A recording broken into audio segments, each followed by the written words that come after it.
Town and Country Lanes was built in 1960, and at the time I was living in Salem, going to college, OCE, very poor, and I said, who is going to drive that far out of town to bowl?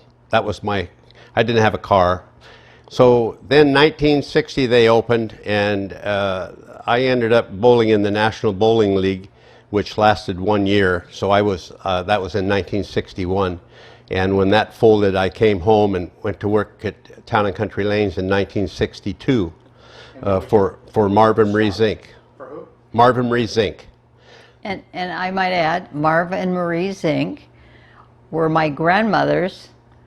He was my grandmother's cousin, and my grandmother's brother also worked at Town and Country Lanes. His name was Rex Dutoit. Rex Dutoit. Yeah. He was the mechanic for many, many years. Many years, yeah.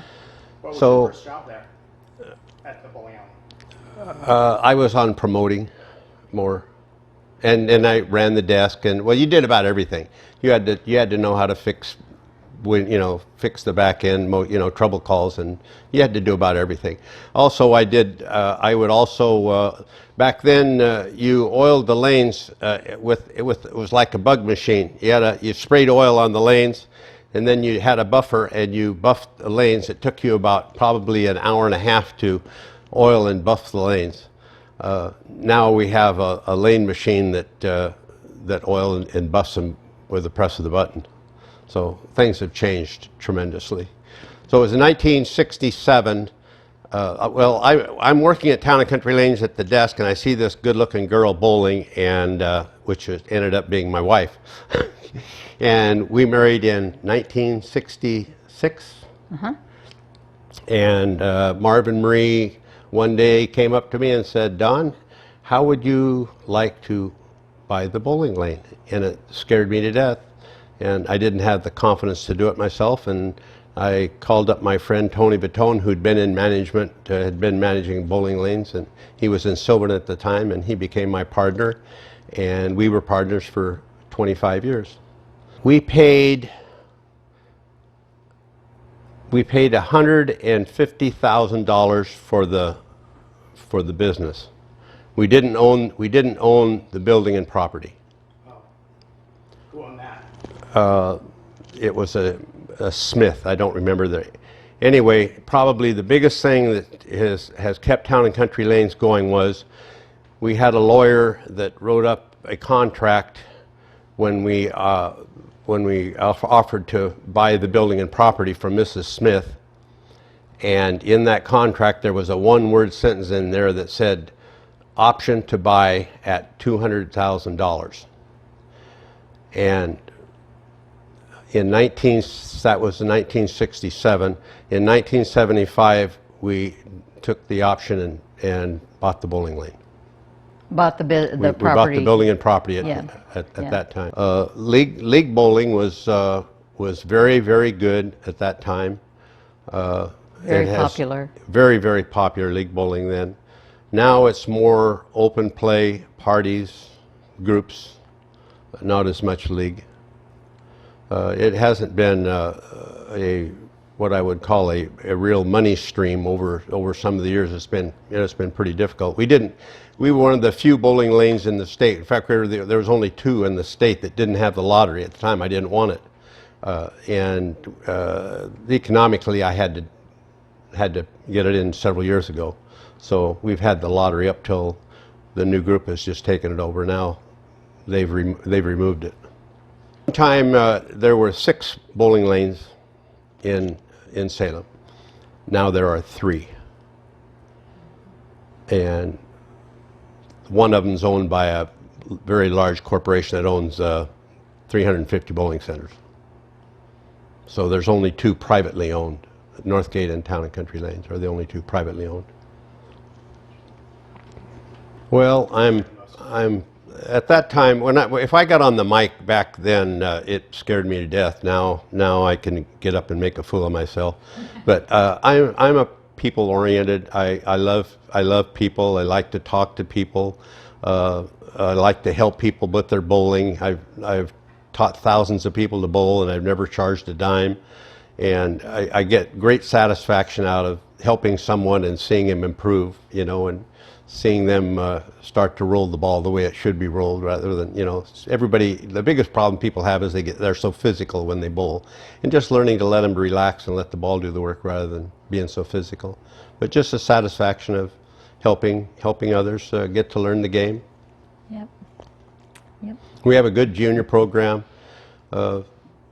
We're one of the top houses in the state for raising scholarship money for the state, for juniors. We have been top in the state several different years.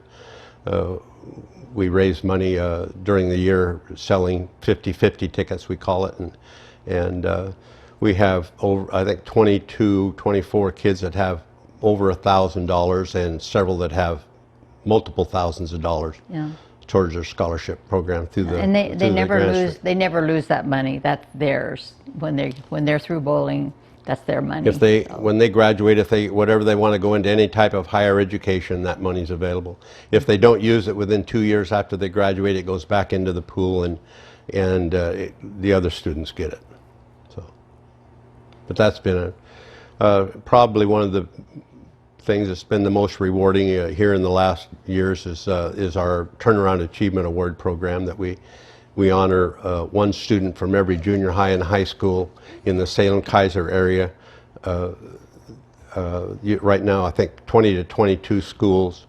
The one student that turns their life around in each school is honored at a banquet each year, and we've done that for 25 years. And so we've honored probably close to 500 kids. it's exciting. It's rewarding, and we try to encourage the kids to give their testimony. You know how their lives have changed. I had about 2 months ago, this girl came up to me and she says, "Do you recognize me?" And I said, "No, I don't." She says, "Well, I was one of your Turnaround Achievement Award people about 5 years ago. I just graduated from college and now I'm a teacher. And I just wanted to thank you." You know, that was pretty humbling. Yes, very much. I would love to have some kind of a reunion where we could get some of those people back together. I know they're scattered everywhere, but it would be so wonderful to hear how they're doing today. You know, it would. I think it'd be exciting, but I don't know if that'll ever happen. But the program will continue. We're going to make Yes, sure they've already it said continues. that they will be continuing that same Yeah. program. Yeah, So We'll still probably be part of it. yeah. Well, it's Brothers of Valor. They're Valor Mentoring. It's a Christian men's group, and they mentor kids, mainly kids without dads. They say 80% to 90% of kids that are in prison are alcoholics that committed suicide, that have trouble with the law, don't have a dad. And Lucy. that's their main focus is mentoring kids. It's going to be more of a community center, not just bowling. It's going to stay bowling, but they're going to be doing about $400,000 worth of remodeling at Town and Country Lanes in the next 2 I'm years. so happy about that. And there's going to be lots of things that are going to be done that we couldn't afford to do. And we're very optimistic about the future of Town and Country and their ongoing ministry that they're going to have. Yeah, they're going to build a huge, state-of-the-art recording studio, so the youth can come down and do their music, and it'll all be free. Learn how to broadcast. Yeah, learn it's all the different skills be so it's going to be good. It's going to take a few years for them to do it all, but it's Yeah, exciting. yeah. Well, my wife has been bugging me for probably better than 10 years, and I haven't been listening. And then we were just kind of, the talk got around, and I had a few bowling proprietors come and look at it and make proposals. I had one group that offered me, when they asked me what I wanted, and I told them what I wanted, it was several $100,000 more than what I'm selling it for to this group. Many hundred. Many hundreds of dollars more, thousands of more than what we're selling it to this group, because we want this. Our goal is everything that they have in mind is what we want for Town and Country Lanes. So we're sacrificing considerably for them to have it, because we feel that what they're going to do is going to be exactly what it's we would want. Not about the money for us, not. We're not at all. money. We're not money people. I asked so- Ann. I says, "What kind of traveling do you want to do now that we retire?" She says, "I'm not a traveler. I don't want to travel." I says, "I don't either." We're boring. We'll We're go- very we'll- boring people. We're the kind that'll go for 1 or 2 days, go to the coast, or may take a drive. We're not travelers. No. We've been married. 52 years. Yeah, 53. 53. Well, Well, we've been you know. married as long as we've owned the bowling alley. I'll put it that way. Yeah. We have had, I couldn't tell you how many couples have met at Town and Country Lanes and gotten Yeah. married. Many, many, many couples Yeah. have met there and gotten married. Yeah. And we've made many, many longtime friends, you know, and Don taught kids that used to come in there when it was first built. Don taught them in junior bowling, and now he's teaching their grandchildren. So it Oh, just, when you're there There's some great a grandchildren long coming. time, you see a lot of changes. Yeah. Yeah, one of my junior bowlers that was on the McNary High School team, and I think they might have won a state championship when he was there. Right now, he's in my senior league, and he's president of the senior league. Yeah. That makes me old, doesn't it? Ann has been to Keizer Right her whole life. So when Ann and I get married, we lived in an apartment for months, and then we Duplex. moved Yeah. to another duplex, and then one day she came home and she says, "They're building a house on Garland Way, and I think that would be a good house for us." And they were just in the middle of it, and we got to have them finish it the way we wanted it. We paid $18,500 for that house and property in 68. 1968. Yeah. We were paying house payments of $158. Have things that changed at all? As far as they're about the same now? And then we lived there for 20 years, and then the street was going to go through. They were going to This was a big field. down here, and we have a special needs daughter, and we didn't want her on a through street because she liked to ride her three-wheel bike around the street. So we built the first house down in this cul-de-sac. Yeah. And we've been here for and says, 35 "We don't years." need this big a house. We can move down and we'll build a smaller house because we don't need as much room now that our two daughters are gone." So we moved down here and built a smaller house, and then 4 years later we remodeled it, and it's bigger than our first house. Well, we had lots of grandkids and lots of people, so we needed more room. Yep. Now we don't need any room anymore. It was in 1958. I was 2 years out of high school. I had high average in the state of Oregon in 1958 at university. It was 205, was high in the state. And about 4 years ago, 210 was 10th high at Town and Country Lanes. The new bowling equipment and the way you oil lanes now it's unbelievable. The scores that have gone up, they've gone up. It's like I said there will never all be sports, you know. in history of bowling, there'll never be a 900 series, which is 300s in a row. I says it's impossible. Well, there's been 37. Yeah. One was bowled not at Town and Country, but here in Salem. So scores have just the new equipment. I just wish I could have had a chance at some of that new equipment when I was bowling at my age, when I was a good bowler. When he was signed up for that National Bowling League, that was pro bowling back then, and you signed a contract, and then it disbanded after the first year, Yeah. and he never stuck with it. He never went back and joined. There was just two bowlers that were drafted to bowl in the National Bowling League in 1960, and I was one of them at the time. It was kind of interesting how it happened.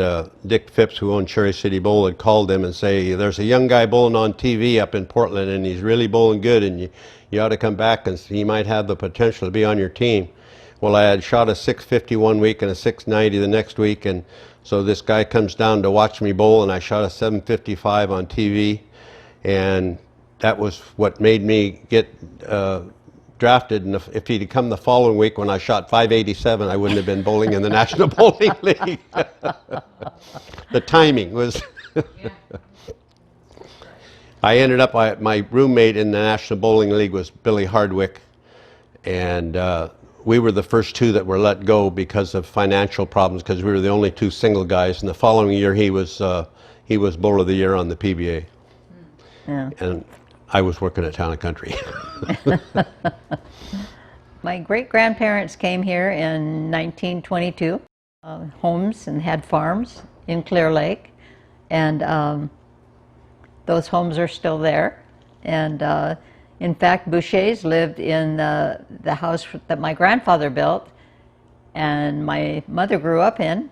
And yeah, we go back a long way. I remember going into my great-grandpa's house, and under the sink there was a slop bucket. You didn't have garbage disposal, nothing like that. And they called it a slop bucket, and you put all your stuff in there, and that's what you fed the pigs. You know, Yeah. just memories like that I have. Yeah. But Your mom's she worked at Orchard's Market. Sam Orchard's father built Orchard's Market right across the street from the house I grew up in on River Road. And it's JC Pizzeria now. But she worked for Sam and his father for many, many years. And even when they moved their store location, she still worked there for a while. But yeah, I could tell you lots of stories, but we go back a long way. Yeah. Her whole life has been in Keizer. Yeah, my whole life. Seen a lot of changes. Went to Keizer School. Now it's on Chimawa Road, the front of the building that I remember. Mrs. Weddle was the principal there. Yeah. Did you go to 8th grade? 8th grade, yeah. 1 year at Parrish and then high school. Yeah. Yeah. Yep.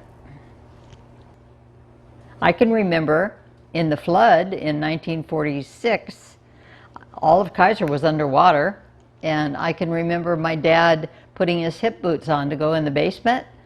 Our house wasn't underwater, it just was up high enough that just the basement was flooded, and I could never figure out why he always put his hip boots on to go in the basement. But you know, I remember when Keizer was flooded, and then in '63. Yeah, I was working at Town and Country on that Columbus Day storm, Oh, that was Columbus Day. and I'm when I talking looked about out, the I flood. looked out the door, and across the street were apartments, and the roof on two apartments flew off and went out about 200 yards out into a field. It was unbelievable. And there was all this, Oh. Well, then I saw, then all Insulation. this insulation is flying out, and I thought it was smoke, and I'm running over there pounding on doors telling them, get out, it's on fire, everything's on fire. Then we had rolls of plastic, so we ended over there and we're covering everybody's furniture and everything up with plastic because it started raining like crazy after that. Yeah. So that was quite an experience.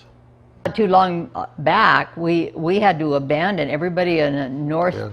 Yeah, we Here had in to this leave our area. home Yeah. because that river, and it's It came right within out a there. foot. It came within a foot of going over the. Yeah. And the top. if you walked out there and looked down there, I mean, it's just way down where the river is, but it came really close to going over the bank. But so we had to move out. That was a lot of fun. I remember the roller rink in Keizer, and you know, I can't remember what is there now, but I don't think the same building is there. Dance club. Is it? It's Is that what it still the is? same. Evelyn had told me that was the building. Evelyn. Evelyn Franz? Yes. Yeah, okay. No, she she- was a good friend of our family. Oh, she used We to knew come her in the very bowling well. alley all the time. She'd come Yeah. at least once a week and have lunch. She was the sweetest lady you'd ever want to meet. She was When a, you were